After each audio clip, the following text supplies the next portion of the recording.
I'm Paris Pullen. I sell dime bags. I mean, y'all was uptight, man. I had to get y'all something. I run Pullen Company, which is basically just encompasses who I am. I've done countrywide tours with GQ. Pretty much everything I've done up until recently has kind of been encompassed around what I can do for another company. So going on tour with GQ was about representing GQ. Working with any brands I work with was about representing them. I've done event management for $150,000 budget in 3 different states for Crown Royal, doing event management. Now it's kind of circling into my fragrance, which is You're Welcome, putting it out solely.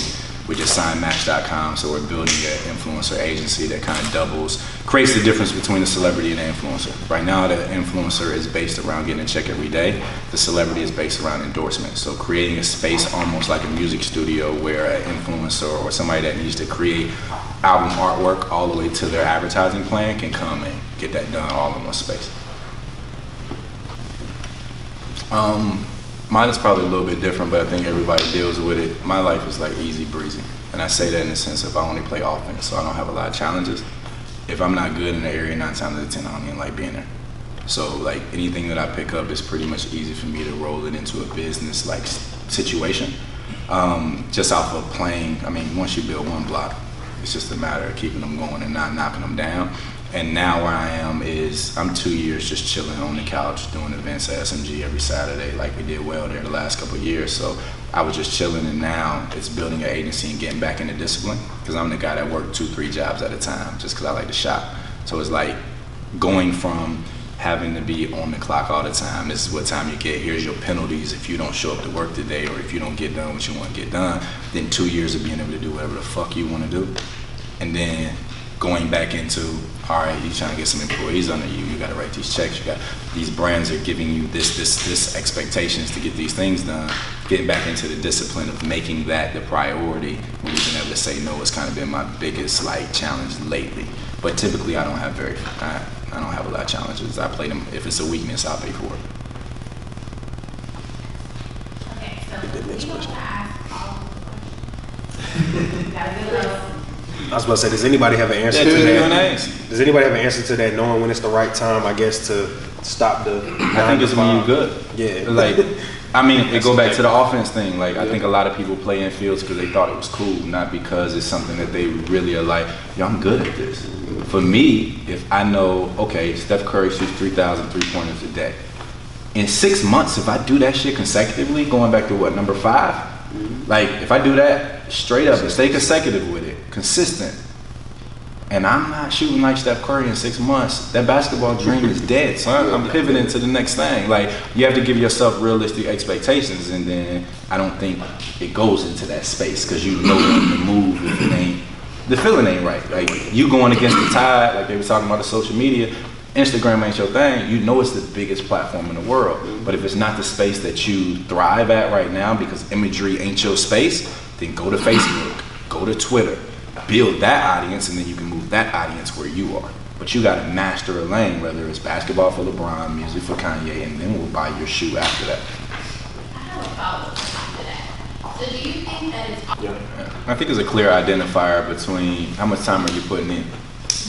You putting in that type of time, and you getting that type of return on it, then I mean it's gonna be an easy answer. But if you love what you do, every entrepreneur like, it doesn't have to be considered a hobby because you have a full-time job. I used to like be the person that's like, why don't you quit your job? She know. Why don't you quit your job? Do this full-time if it's what you really want to do. But that's not everybody's lifestyle. Some people need, as a matter of fact, a lot of people that I know now are using their job to benefit, and not only from a funding standpoint, like go work for Nike for 5 years and then go create your sneaker. People are devaluing the workplace now, like they devalue the degree over the last 5, 6 to 10 years. It's not about that. Like some jobs will always need that structure. Some people will always learn from a book, not from YouTube.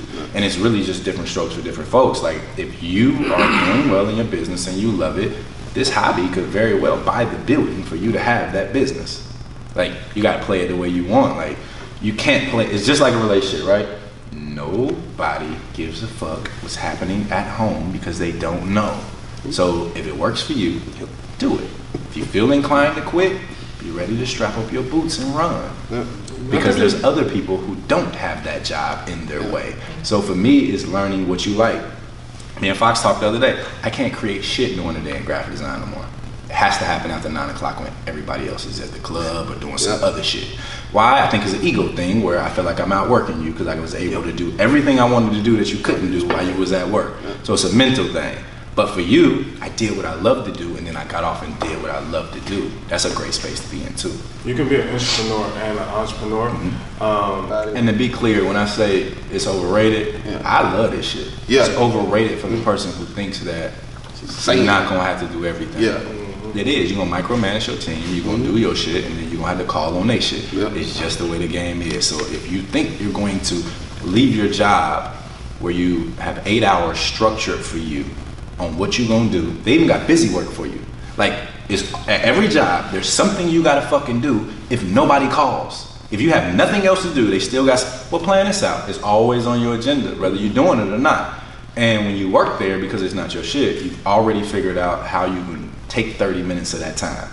You can't take 30 minutes of your own time. It's your own time. It's just unpaid time when it's yours.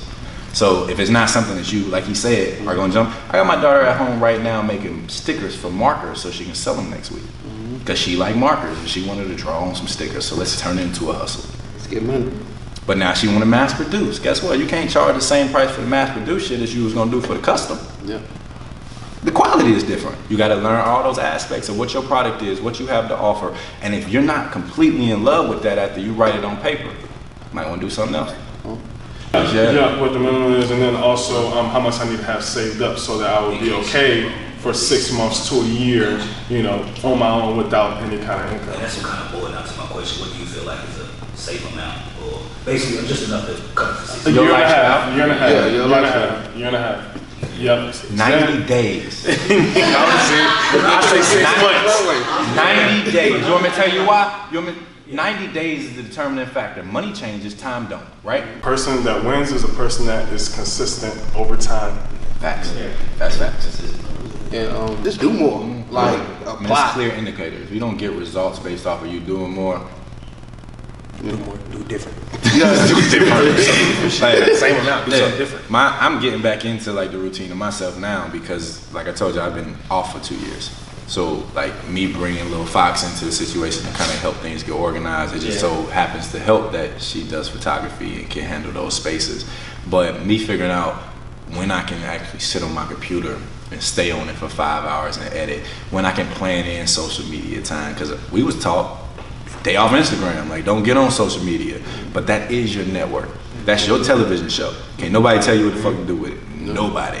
So whatever you program on here, and then they just gave you 15-second commercials, you should be utilizing those for the same space, whether you fitness, whether you doing eWorkplace 704, like that's your commercial run for the post content that you've created as a show, as a television network.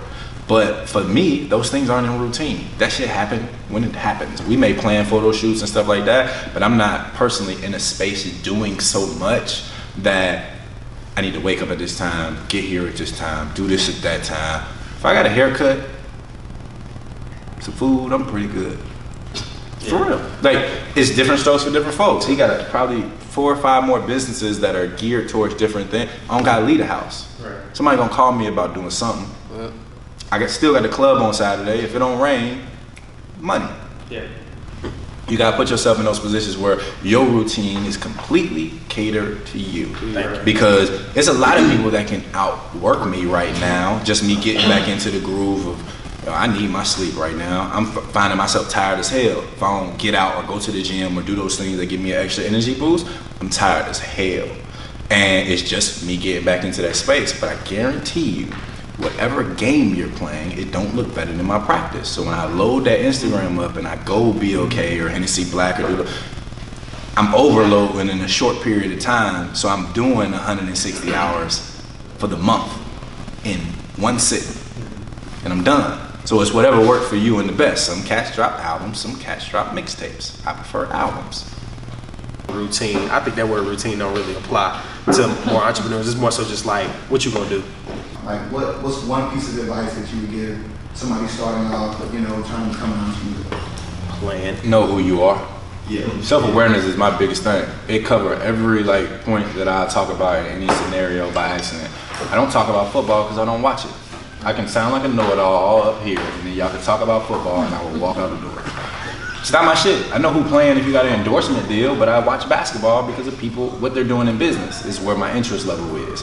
So for you, whatever field you're going in, this the one on photography? No, actually, I don't know that. If you want to share. I'm actually a barber. Yeah. You know, I'm a Okay. barber. So first, watch Atlanta last week and make sure that you're not that barber. Seriously. Seriously. No, for real. We've been dealing with some, you know how Charlotte barbers is. They getting at you, I'm sure they feeling at home.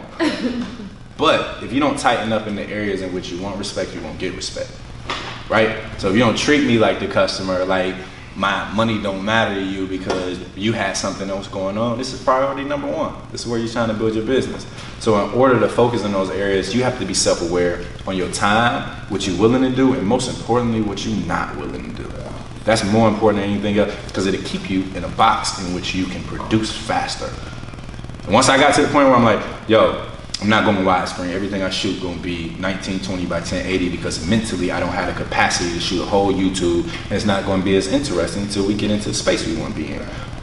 Immediately, we go balls to the wall on Instagram stories, so now you're getting these pieces of content. Now I can zero in on what I need to do, and I can give you a full week. Versus, let me test this here, and then you don't see nothing like that again for 5-6 days, and now you kind of lost interest until I got to rile you up again. Once you realize what your self-awareness is, what you don't want to do, you're going to feel so at home on paying for the shit that you need to pay for. Logos, not sitting there for 4 or 5 hours getting a logo that you're going to send one of your boys. They're going to be like, oh, that shit dope. I'm never coming in and sitting in your chair because that shit whack. I haven't seen your logo, so I'm not saying that your logo is whack. But that's what I mean, like, it's good. Oh, you did it? All right. You better pump that shit, you on Fiverr? Because I'm only paying $25 for graphic designers right now. Y'all overpriced.